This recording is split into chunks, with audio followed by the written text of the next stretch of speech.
Negocios y billetes. Negocios y billetes. Negocios y billetes.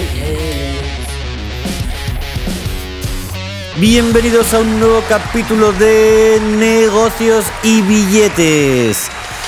En el capítulo de hoy, desde este rinconcito de restaurante italísimo, una parte que aún no habíamos conocido, la parte alta del edificio, una terracita que casi parece el VIP, con sofás, con plantitas, y lo que más me gusta, la fuente. ¿Qué te parece la fuente, Nico? Escucha cómo suena. Uf, qué maravilla, qué relajo. Qué relajo. Ojalá ustedes estén así al otro lado. Muy buenos días, tardes, noches.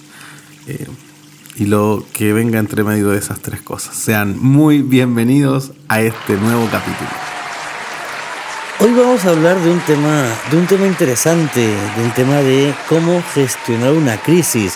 Y tiene que ver mucho de la mano de lo que hablábamos en el capítulo 2, que hablábamos de liderazgo en tiempos de cambios financieros. Hablábamos de cómo liderar, hablábamos de quiénes eran los mejores líderes según la revista Fortune y los peores. También ahí hablamos un poquito del amigo íntimo de Nico. No vamos a decir el nombre para que no le tirite el ojo. Hablábamos de youtubers, hablábamos de mucho relacionado con el tema del liderazgo. Y hoy vamos a hablar de un tema que da un poquito de miedo, ¿no? La gestión de crisis. ¿Cómo responderá mi empresa a una crisis? ¿Cómo afectará a mi organización? ¿Cómo puedo preparar mi equipo? ¿Cómo puedo mantenerlo motivado mientras se hacen ajustes, mientras ven que otros compañeros van teniendo que abandonar la organización, mientras ven que algunos proveedores se quejan? ¿Cómo puedo mantener el equipo unido? Y lo más importante, ¿no? ¿Cómo puedo gestionar la crisis, Nicolás Martínez? Bueno, en mi área, el área financiera, la gestión de crisis financiera es crítica porque puede destruir mucho valor para la empresa y no solo eso, puede dejar mucha gente cesante, sin sus puestos de trabajo. Entonces, hay que ver primero la historia de cómo ha evolucionado esto. En Estados Unidos, cuando las empresas llegan a problemas, crisis financieras, tienen lo que llaman en inglés financial distress, como estrés financiero o un agotamiento financiero también, que no es que quiebren, pero podrían llegar a quebrar. Tienen dos opciones: ir por lo que se conoce como el capítulo 7 o chapter 7 o el capítulo 11 o chapter 11, que son los capítulos de la ley de quiebras y reorganizaciones de Estados Unidos, que justamente cuando no le puedo pagar a los acreedores, tengo que tomar una decisión. La decisión financiera suena simple en teoría, es: la empresa vale más muerta y hay que liquidarla, voy a optar por la quiebra, y ese es el capítulo 7 de Estados Unidos. La empresa vale más viva, pero necesita un poco de oxígeno, necesita un waiver, una dispensa durante cierto tiempo y que un juez intervenga, tenga un plan de rescate de los acreedores, de un aporte de los accionistas, de cerrar ciertas líneas de negocio. Eso es una reestructuración financiera y eso es el capítulo 11 en Estados Unidos. Entonces, el cómo gestionar una crisis puede ser algo sumamente crítico porque hay casos icónicos que dieron lugar a las normas internacionales de información financiera, la IFRS, como el caso de Enron o WorldCom. Enron tiene películas, inclusive gente que tenía invertido en la misma compañía todos sus fondos de pensiones de toda la vida y una acción que en un año cayó 99% de su valor. Entonces, alguien que trabajó toda su vida en una empresa que cree y que en Estados Unidos es posible, los planes son autodirigidos, no es una AFP que toma las decisiones por ti, sino que tú escoges de una lista que puede ser que tú inviertas en tu propia empresa porque crees en la que trabajas y trabajaste toda tu vida y tus fondos quedaron en nada. Esa es una de las razones para diversificar un portafolio y no concentrar un portafolio por mucho que tú creas en tu propia empresa, en tus propias capacidades, etc.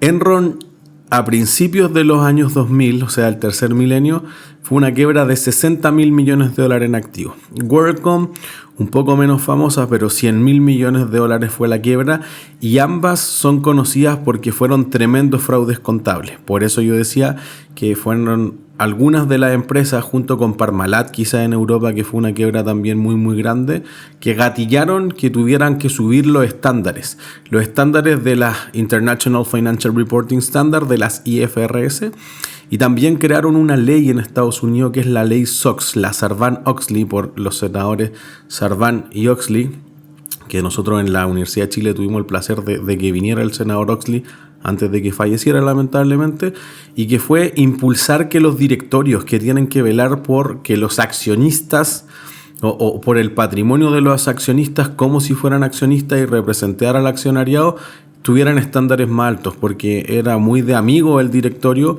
y el directorio eventualmente no tenía capacidades técnicas, no tenía responsabilidades fiduciarias, o si perdían plata los accionistas no tenía mayor injerencia, y la ley SOX justamente permitió que al menos cuando se vienen momentos de crisis financiera, se tenga mucho mayor respaldo o mayor regulación.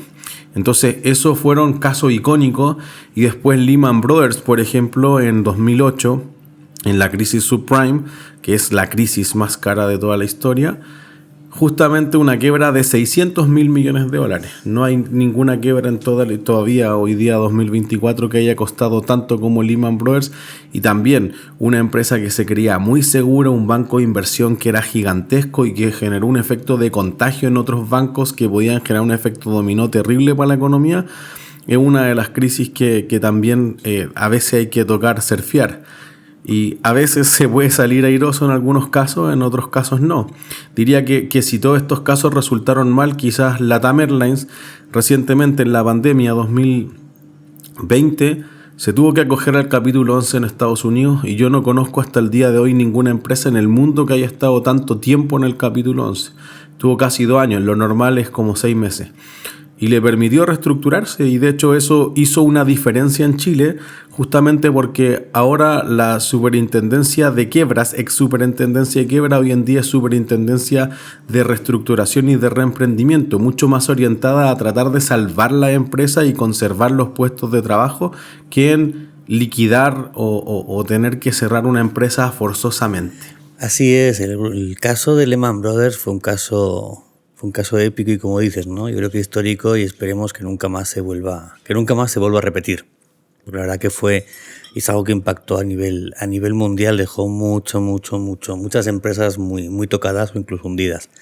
Pero ¿cómo nos preparamos para una crisis? O sea, nosotros en J Mentoring, cuando vemos que las cosas no están funcionando todo lo bien que los dueños quieren o que los emprendedores quieren, nosotros ya sabemos, yo te he contado varias veces, que la filosofía de cómo trabajamos en J Mentoring es a través de preguntas, ¿no? De manera que buscamos que tú puedas darte la respuesta, y nosotros solo te guiamos para que puedas sacar esa información. Nosotros hacemos 3 preguntas. ¿Qué tipo de riesgos puede enfrentar tu empresa? ¿Cómo puedes responder a esos riesgos? ¿Y quién debe actuar en cada fase de la crisis? Se supone que, aparentemente, estoy seguro que muchos de nuestros oyentes han pensado, son preguntas fáciles. Bueno, con estas 3 preguntas podemos estar muchas horas para responder solo una. Vale, pero una vez que hemos conseguido responder estas preguntas, viene la parte fácil. Viene la parte fácil porque la trabajamos con más gente, ¿no? Porque al final lo que tenemos que hacer es empezar a trabajar y empezar a ver cómo podemos surfear la crisis, cómo podemos mantenernos arriba de la ola mientras va cayendo y evitamos el meternos en la espuma, que es lo que nos puede hacer mucho daño. Y al final para esto hay un programa de 6 pasos, ¿vale? Donde lo primero es crear el equipo. Una vez que tenemos el equipo, evaluamos el riesgo. Una vez que hemos evaluado el riesgo con nuestro equipo, determinamos el impacto. Cuando ya tenemos estos 3 primeros puntos, lo que hacemos es empezar a planificar la respuesta. Cómo podemos estructurar una respuesta a cada uno de los puntos de la crisis. Y una vez que tenemos todo esto ya hasta aquí listo, consolidamos el plan. Ahí veremos ahora qué es cada uno de estos planes, pero uno de los puntos más importantes es el de revisar, porque toda crisis hay que ir revisando continuamente el plan anticrisis, precisamente porque las crisis cambian igual que el día a día. Pero si hablamos desde la parte financiera, Nico, de desarrollar estos 6 puntos, ¿cómo los podríamos ir haciendo uno a uno desde un lado más financiero? Bueno, creo que hay cosas cruciales que tienen que ver con el presupuesto de cada organización. El Excel o un plano, una PowerPoint o un Word aguanta lo que sea. Ahora, los recursos que disponga la empresa, no solamente financieros o en dinero, sino que también el tiempo que deja de producir, o sea, el costo de oportunidad que implica tener que dedicar o redireccionar en una crisis ciertos recursos, es importante porque justamente cuando ojalá las empresas nunca lleguen a eso. Siempre a mí me toca hablar con los estudiantes de, oye, en la contabilidad, sobre todo bajo IFRS, hay prácticamente solamente dos principios base, que es la empresa en marcha y el devengado. La contabilidad solamente registra cosas que ya ocurrieron, es histórica, que estén devengadas y supongo que nunca va a quebrar. Esa es la hipótesis de la empresa en marcha. Entonces yo le digo, esto es como un matrimonio, nadie se casa creyendo que se va a divorciar, pero el hecho es que alguien se va a divorciar. Ojalá no sea uno, pero las empresas pueden llegar a quebrar, por ende la empresa debería tener un plan. Y para eso, justamente cuando se aproxima eso, ocurren muchos costos que son inesperados para la empresa, porque empieza a intervenir en la operación diaria. O sea, quizás tú no haces inventario todos los días, pero si el banco tú le debes plata y te va a embargar, te va a entorpecer la operación diaria por hacer un inventario de qué cosas puedo liquidar, en qué valor puedo liquidar, o si tú te dedicas a liquidar tu activo, eventualmente no produces con los activos, tú abandonas el mantenimiento, entonces tiendo a dejar ciertas cosas que parecen ser claves con regularidad para gestionar la crisis, y normalmente tu expertise no está en gestionar la crisis. Entonces tener un equipo de emergencia, igual que en las emergencias medioambientales, de desastres naturales, etcétera, creo que es una parte importante. Porque además, si existe un valor de la empresa, sea lo que sea, digamos 100, cuando se gesta la crisis, la orden, la prioridad o la prelación de los acreedores cambia, porque si yo tengo que llamar a un martillero o un liquidador de la sociedad que ejecute esto, va a cobrar una comisión que no contemplaste y va a quedar antes que los proveedores, que los colaboradores, que los bancos, que cualquier otro acreedor.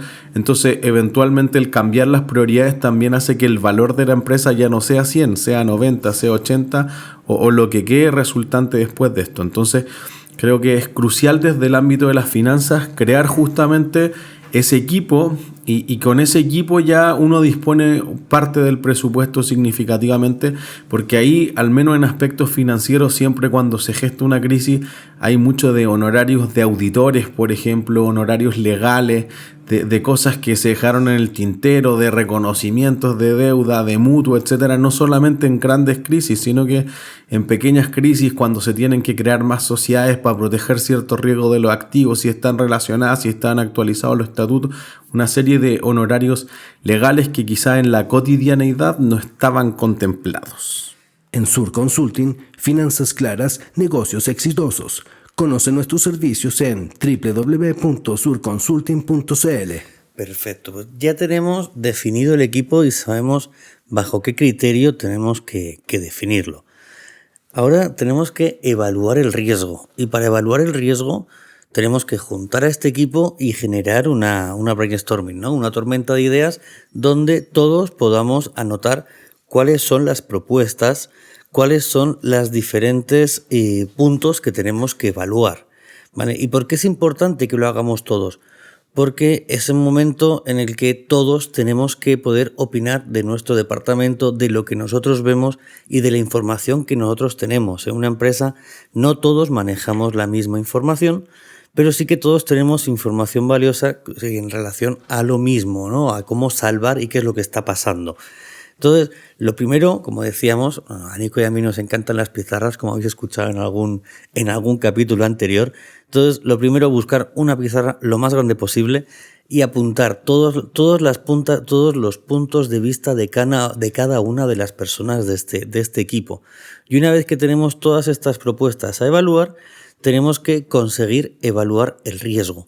Tenemos que poder tener los riesgos y poder tenerlos controlados. Tenerlos controlados sobre el papel, ¿vale? Porque sabemos que al final en el mundo de los negocios, si nos imaginamos un incendio, nosotros podemos tener controlado un incendio, pero un golpe de aire nos cambia la dirección del fuego y nos hace que toda la estrategia que nosotros teníamos prevista para cambiarla se nos vaya. Entonces, por eso es importante hacer esa tormenta de ideas para poder analizar todos estos riesgos, poder controlarlos y poder analizarlos sobre el papel antes de que pasen. Una vez que tenemos evaluado el riesgo, ¿qué hacemos? Determinar el impacto. Eso es sumamente importante en finanzas. ¿Cómo impacta esto en tus cuentas de resultados? ¿Cómo impacta esto en tus flujos de caja? ¿Cómo impacta esto en tu posición financiera que se ve en el balance o en el estado de situación financiera? Si esto te permite seguir cumpliendo con ciertas cláusulas o covenants que uno pone en ciertos contratos de crédito, emisiones de bonos para las empresas más grandes, etcétera. Entonces, ¿cuánto eso va a profundizar? ¿Cuánta gente hay que despedir? ¿Cuánto voy a tener que malgastar en finiquitos? Porque generalmente uno contrata a alguien no pensando que lo vas a echar. Y lo que más pasa, creo, sobre todo en las pymes, es que las pymes no hacen una provisión de los finiquitos, no hacen, contablemente al menos, no hacen una provisión de las vacaciones, pero si tú tienes que echar a alguien, tienes que pagarle todos los días de vacaciones que tenga acumulado, más su indemnización por años de servicio, más cualquier otro incentivo que generalmente las empresas quieren ofrecer como para surfear esa crisis. Entonces creo que es complejo y determinar ese impacto es bien difícil porque, por ejemplo, uno normalmente cree que la empresa va a salir más debilitada de la crisis, pero no es totalmente cierto. Por ejemplo, en el año 2016 en California hubo una serie de incendios. Y los incendios se dieron porque los cables del cableado eléctrico, valga la redundancia, se calentaron mucho. Entonces hubo una demanda masiva a las 5.000 o 10.000 casas que se quemaron contra la empresa de utilities, de servicios básicos, que es Pacific Gas and Electricity Corporation. Una empresa famosa porque era la que denunció Erin Brockovich en la película que espero todos hayan visto y que le ganó la demanda a Erin Brockovich. Entonces PGE, Pacific Gas and Electricity Corporation, recibió una demanda de $17.000 millones, que da lo mismo el tamaño de tu compañía, es un impacto brutal, es imposible de pagar. Entonces, digamos que la empresa ganaba 1.000, 2.000 al año y tenía un patrimonio muy inferior a eso. Cuando perdió la demanda por $17.000 millones, se acogió a la bancarrota de inmediato. Entonces, mi estudiante dice, no, los bonos tienen que haber bajado, las acciones se tienen que haber hecho peor, etc. Lo cual no es cierto, porque al ser una empresa de servicios básicos, actúa como un monopolio natural. Un monopolio natural es una empresa que por su naturaleza, la mejor forma de organización es que esté sola. Si yo pongo dos empresas de electricidad a competir, si van a un precio competitivo, van a quebrar las dos. Lo mismo con las empresas de agua. Por eso ocurre lo mismo con las empresas de agua. En general, todas las empresas de gas, de electricidad y de servicios básicos en general, justamente tienen que ser, o su forma de organización natural es un monopolio natural, pero como todo monopolio debiera ser regulado para que actúe bien. En el caso de PGE o Pacific Gas and Electricity Corporation de California, como no hay otra, ¿qué hago? O ejerzo la demanda y dejo a la gente sin electricidad, sin gas. Eso no iba a pasar. Entonces, como a la empresa la iban a rescatar a todo evento, en vez de bajar los bonos y las acciones, subieron. Entonces, después de acogerse a la reestructuración o a la quiebra eventualmente, los bonos subían, de un concepto financiero que se ocupa, pero tú ocupas un porcentaje del valor par para valorizar un bono. Si tú compraste un bono que valía $1.000 y ahora vale el 95% del valor par, quiere decir que tú vas a recuperar 950 de esos $1.000. Bueno, los bonos de Pacific antes de empezar a surfear la crisis valían 90, 85% y después de la crisis valían más de 100. O sea, por los mismos 1.000 tú podías venderlo por 1.020, por 1.050, por 1.070 y subieron en el momento de la crisis. Entonces, determinar el impacto, que era nuestro punto, es algo fundamental para cuantificar qué es lo que puedo hacer y cómo son los siguientes pasos, o cómo debería reaccionar o planificar o accionar ciertas cosas a continuación de eso. Esto viéndolo desde la parte financiera, pero si lo vemos desde la parte de empresa, vamos a pensar, por ejemplo, en una empresa logística, ¿vale? Donde no solo tenemos que medir el impacto, nuestro como empresa, sino tenemos que medir el impacto de nuestros clientes, el impacto de nuestros contratos. ¿Qué es lo que va a pasar? ¿Cómo va a estar nuestra línea de abastecimiento? ¿Qué riesgos estoy poniendo en peligro para los contratos a largo plazo?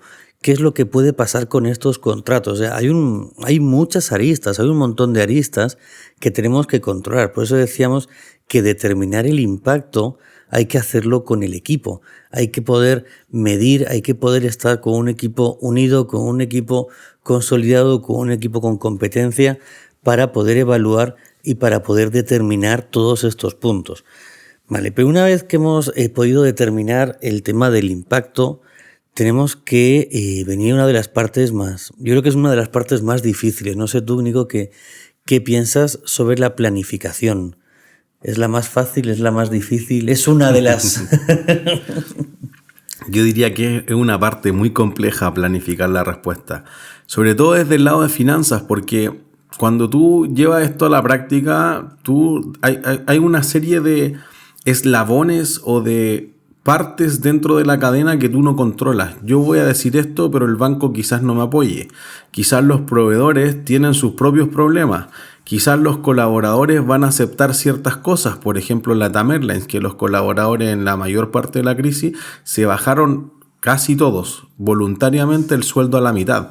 Entonces uno dice, eso sí que vale oro para la empresa. Entonces la respuesta que tienes que planificar en una parte depende de lo que diga la alta dirección de la empresa, pero hay otras variables que pueden variar además, valga la redundancia, muy rápido. O sea, los bancos pueden cerrarte las líneas de crédito muy rápido.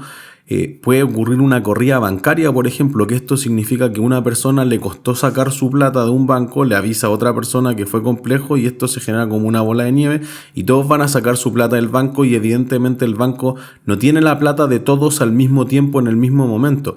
Entonces el Silicon Valley Bank, que es SVB, que se vivió el año 2023, fue uno de los casos complejos en que realmente un banco que no tenía ningún problema de iliquidez o de insolvencia, de un día para otro, por 3 o 4 cosas, empezó en una corrida bancaria y terminó generando un problema financiero significativo para todos los aportantes y para todos aquellos que tenían financiamiento del banco.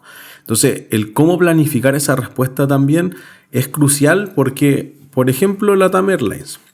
LATAM Airlines presentaba sus estados financieros del año 2019, donde había ganado más de $100 millones, marzo del 2020. Entonces, cuando se ganó los $100 millones del año 2019 no existía la pandemia. Cuando presentó esos estados financieros en marzo-abril de 2020, ya se había fumado todos esos millones de dólares, le había ido pésimo el primer trimestre y estaba a un par de días de acogerse a la insolvencia financiera bajo el capítulo 11.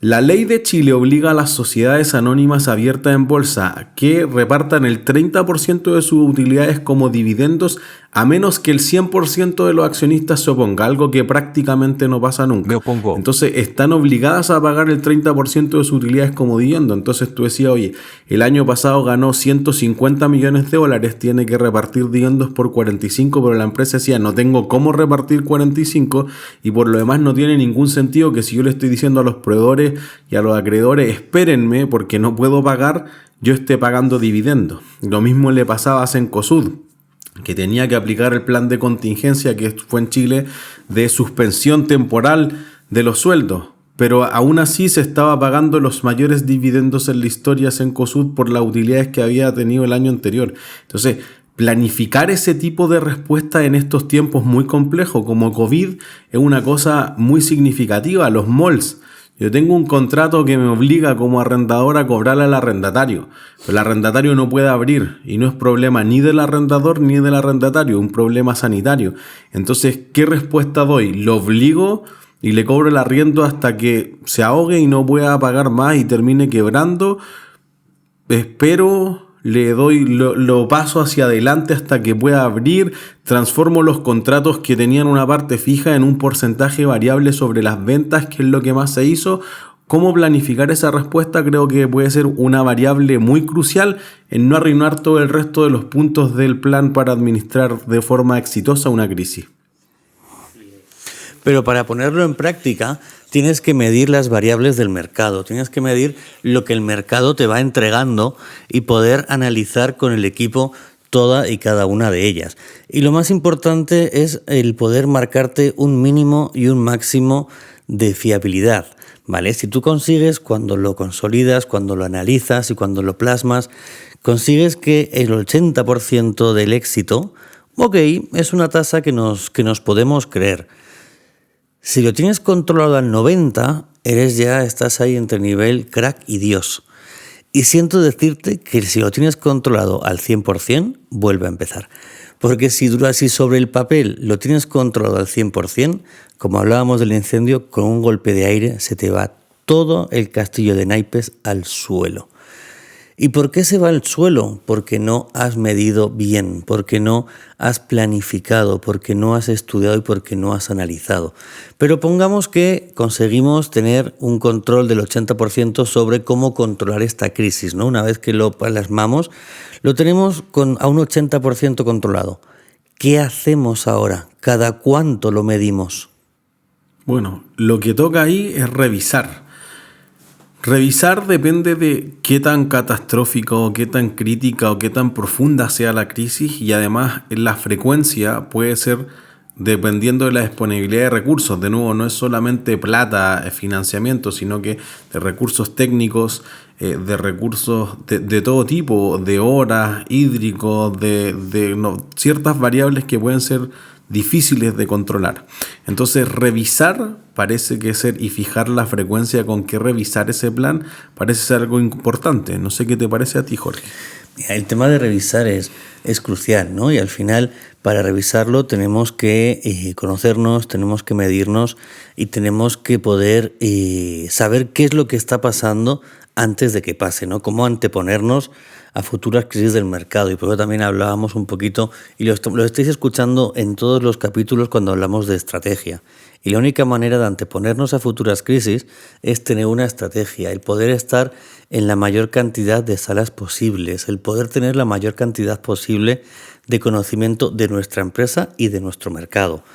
Porque cuando las crisis llegan, no llegan de un día para otro, igual que los resfríos. Cuando los resfríos llegan, primero empezamos a sentir unos síntomas. ¿Cuáles son tus síntomas del resfrío, Nico? Bueno, fiebre, estornudos y algunas señales que te están dando. Entonces, cuando tenemos estas señales es porque sabemos nuestro cuerpo, y eso nos está diciendo que algo está empezando a funcionar mal. Entonces tomamos un medicamento, nos quedamos un poco, nos abrigamos un poco más y conseguimos que este enfriamiento no se alargue. Con las empresas pasa lo mismo y con las crisis pasa lo mismo. Si podemos mitigarla, si podemos verla venir, vamos a poder prever, por lo menos vamos a poder surfear la crisis de la mejor manera posible, ¿no? Y no vamos a ser arrollados por la ola. Potencia tu crecimiento empresarial con J Mentoring. Transforma tu visión con nuestra experiencia. Búscanos en Instagram como @JMentoring. Excelente. Bueno, entonces resumamos nuestro plan, que tiene que ver con que aquí hay 6 puntos cruciales para poder surfear, sobrevivir o sobrellevar una crisis financiera. Primero, crear un equipo. Segundo, evaluar cuál es el riesgo. Tercero, determinar cuál es el impacto de la crisis. 4, planificar una o más respuestas dependiendo de la alternativa y las variables que se tenga a la mano. 5, consolidar, y una vez que haya consolidado todo lo anterior, volver a revisar, porque eventualmente pueda ser necesario tener un cambio de rumbo. Entendido esos 6 puntos, creo que llegamos hasta el final de este capítulo. Esperamos que le haya sido tan emocionante como a nosotros, y ojalá no les toque vivir una crisis, pero si tuviesen una crisis, ojalá tengan entendido o hayan aclarado más qué cosas son esenciales o cruciales para sobrevivir o llevar uno de esos crisis. En ese sentido, mi recomendación literaria que doy regularmente, con un libro que confieso, voy a medio camino porque tengo un portafolio bien diversificado de libros por leer y que avanzo, comillas, realmente menos mal no me ven, estoy haciendo muchas comillas, avanzo porque a veces me cuesta un poco leer, es ¿Qué hacer con las crisis financieras? De Barry Eichengreen. Es un profesor de la Universidad de Berkeley en Estados Unidos que es bien experto y ha estudiado mucho la historia económica y tiene unos consejos y unas experiencias bien interesantes en qué hacer con las crisis financieras. Bueno, pues ya te adelanto que es un libro que agradeceré me pases un resumen, ¿vale? Porque te lo he visto por ahí por encima y me parece un poquito denso, pero evidentemente tiene un idioma financiero que no todo el mundo entiende y la verdad que las finanzas hay que quererlas y amarlas para entenderlas. Pero yo creo que, como tú decías, ¿no? Con estos tips y con este libro que hace referencia, creo que va siendo hora de poner punto seguido en esta seguidilla de podcast. Soy Elena. Hola, compañeros. Nico, Jorge, todo el equipo y, por supuesto, a todos los que estáis hoy con nosotros. Estoy aquí para que juntos nos descalcemos, nos quitemos los calcetines o medias, dejando los zapatos a un lado y nos relajemos mientras metemos los pies en agua fresca y cristalina. Juntos vamos a mirar vuestra empresa, sus problemas, éxitos, tropiezos y, sobre todo, vuestras emociones. Gabriela Mistral dijo: «Escóndeme que el mundo no me adivine, escóndeme como el tronco su resina, y que yo te perfume en la sombra como la gota de goma, y que te suavice con ella, y los demás no sepan de dónde viene tu dulzura». Hoy hablaremos de la gestión de crisis, la perspectiva financiera. Todos poseemos dentro de nosotros cualidades innatas que debemos saber aprovechar, puesto que de ellas depende lo que somos hoy y lo que seremos mañana. La ilusión de tener una idea, un deseo, un sueño, esa voz interior que te dice «hazlo», y la emoción que sientes cuando esa voz te empuja a pensar «puedo hacerlo». ¿O no? ¿Y si pierdo? ¿Y si fracaso? Crea ese sueño que tanto deseas y trabájalo, con un buen enfoque, planificación, sabiendo que puedes contar con mentorías personalizadas que te ayuden a reconocer y saber todos los riesgos con los que te vas a encontrar para alcanzar tus metas. Y teniendo datos claros y entendiéndolos. Como bien nos dicen mis compañeros, que son los que saben de finanzas, activos, pasivos y riesgos. Pero qué importante es, aparte de todos estos conocimientos, saber gestionar nuestras emociones. Querer hacer algo te lleva a querer ya ese sueño que tanto deseas. Pero si nos dejamos llevar por la impulsividad y no tenemos la capacidad de interiorizar y reconocer las emociones que nos van a invadir en el proceso, no encontraremos esas conexiones para perseguir nuestro objetivo, arriesgar y ganar. Primero nos sentiremos motivados por la sorpresa de la idea, la ilusión del principio, su originalidad, el placer, el interés, la satisfacción y el desafío.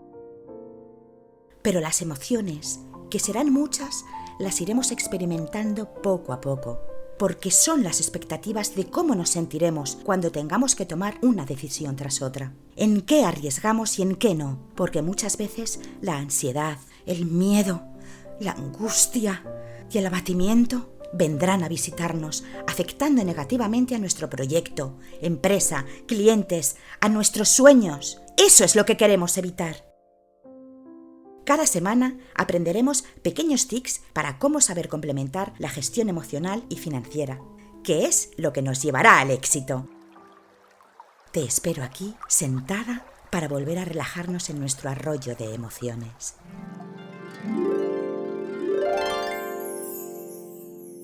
Y hoy tenemos que agradecer a los chicos de Fidelity porque nos acompañan como cada podcast, pero además hoy se han dado el trabajo de venir antes de lo que habíamos acordado. Han preparado toda esta zona de grabación que nos deja restaurante italísimo. Hemos llegado y la que nos hemos sentido como unos rockstar, porque hemos llegado, estaba el set de grabación ya listo, todo preparado, los micrófonos, solo faltaba que llegásemos y nos pusiésemos a conversar de los temas que tanto a Nico como a mí nos apasionan. Así que, como decíamos, vamos a ir con vuestro permiso, con su permiso, vamos a ir escaneando el QR para ver qué pedimos de comer. Vamos a ver qué tenemos por aquí. Tenemos pizzas, tenemos pastas rellenas. El otro día vine, había unos ¿cómo se llaman? Unos risotini o no sé qué. Están ahí en la carta. rellenos... Tortellini. No, uno sorrentino. Vale, y son de rúcula con nueces. Qué cosa más rica. Me parece que eso es lo que están mirando los muchachos. Luciano y Esnaldo ahí en la carta. Sí, están babeando encima del teléfono. Así que hasta aquí llegamos, como decimos, una semana más. Y lo dicho, esperamos que hayan disfrutado de este podcast lo mismo que nosotros haciéndolo para ustedes. Un abrazo. Buenísimo, muchas gracias. Y no se olviden de seguir en nuestras redes sociales a Sur Consulting y a J Mentoring. Gracias. ¿Está en paro, Cafiche, el Estado?